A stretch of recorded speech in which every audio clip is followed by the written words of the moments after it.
Good morning, it's December 20th, and this is To My Liberal Friends. Once again, Congress has put us into a game of chicken. The federal government will run out of funding this weekend, and Congress cannot agree on a bill that will keep the government open and running. What nobody wants to discuss is the underlying problem. Senator Kennedy from Louisiana gave a very folksy but accurate description of the problem that House Speaker Mike Johnson has in passing any bill. First, he called upon President-elect Donald Trump to come to Washington to sit down with Speaker Johnson and Leader John Thune and come up with a bill that everyone can support. Trump would then have to help sell the bill in the House. Describing Johnson's problem, he said that, quote, that on the Republican side, he's got a bunch of free-range chickens. I'm not criticizing them, but they wander off and Mike can't catch all of them by himself, end quote. Republicans have tried to pass the individual appropriations bills during the regular session, but because he has such a slim majority in the House, he cannot afford to lose more than 3 votes. And there are always at least 3 members of the House Freedom Caucus that object to something in an individual bill and then refuse to vote for it. And that would mean Johnson would have to rely on Democratic votes, and they would demand other things be added to the bill. It puts Johnson in the proverbial rock and a hard spot. He's damned if he does and damned if he does not.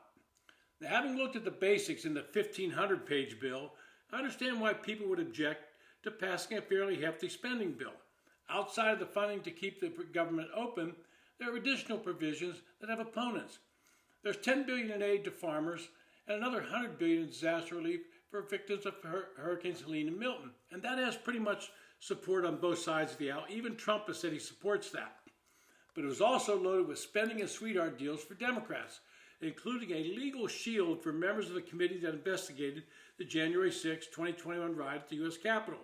Mr. Trump and other Republicans have said the committee should be investigated, and there seems to be evidence out there that former Congresswoman Liz Cheney was actively communicating with one of the witnesses and recommending who she should have as an attorney. That just doesn't pass the smell test. The measure also enabled a pay increase for lawmakers, the first in 15 years. The bill would have allowed a 3.8% increase for lawmakers, and they only earn $174,000 annually. I know that sounds like a lot in Topeka, Kansas, but it is nothing in Washington, D.C., where an efficiency department on Capitol Hill could cost close to $3,000 a month. That's why we have over 200 members of the House sleeping in their offices. Another provision would have exempted lawmakers from purchasing insurance on the Obamacare marketplace and instead allowed them to enroll in the gold-plated Federal Employee Health Benefits Program. Well, Senator Grassley had an amendment in Obamacare that forced them to buy their health care on the marketplace. A big problem would be explicitly forbidden Secretary of Health and Human Services from revising vaccine injury tables and further excluded compensation for anyone that might have been harmed by the COVID vaccine. There's also a provision, again demanded by Democrats, that would remove the word offender from a federal workforce development program and substitute the term, quote, justice-involved individual, end quote. What the hell is that? Democrats refuse to call a criminal a criminal? As Senator Kennedy has said, Trump will have to get involved, and not just from the sidelines. He will have to be actively involved in getting a bill crafted that the Republicans can pass in the House, and then dare the Democrats to shut down the government by killing it in the Senate. What Trump has suggested is a clean continuing resolution that will fund the government through mid-March. That was Plan B.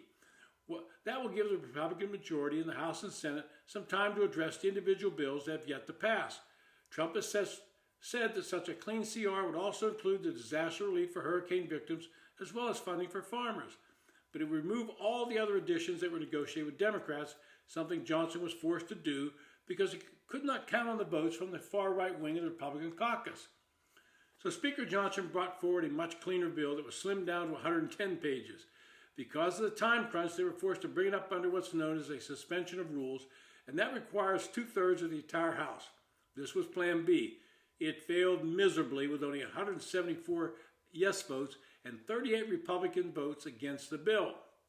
The major objection for most Republicans voting no was that Trump asked to waive the debt ceiling for 2 years. That would allow him to pass his proposed tax cuts and push the debt fight until after the midterm elections. It might also add another $2 trillion to the national debt, and that's a critical issue, but with a lot of members of Congress, and I guarantee you a lot of people out there in the public. And so that means it's back to the drawing table, coming up with what we would, I guess, call Plan C, and something has to be done with the time problem. I don't see anything getting done in time to prevent a partial government shutdown. Democrats are not going to vote for the bill, and Republicans don't have enough votes to pass it under a suspension of rules, even if every Republican voted yes. It also means that some portions of the government might have to shut down over the holidays.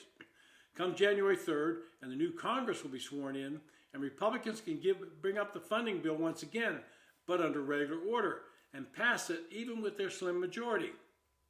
Republicans will have a majority in the Senate, and Democrats will have to decide if they want to filibuster this and keep the government closed. It will be up to Trump to help craft the bill, and then those in the caucus who refuse to support it, then he will have to tell them he will actively campaign against them in a primary.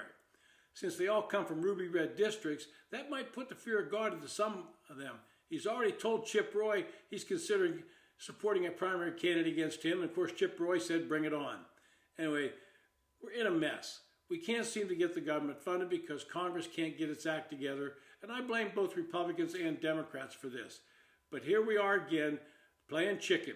This has been To My Liberal Friends. Thanks for listening.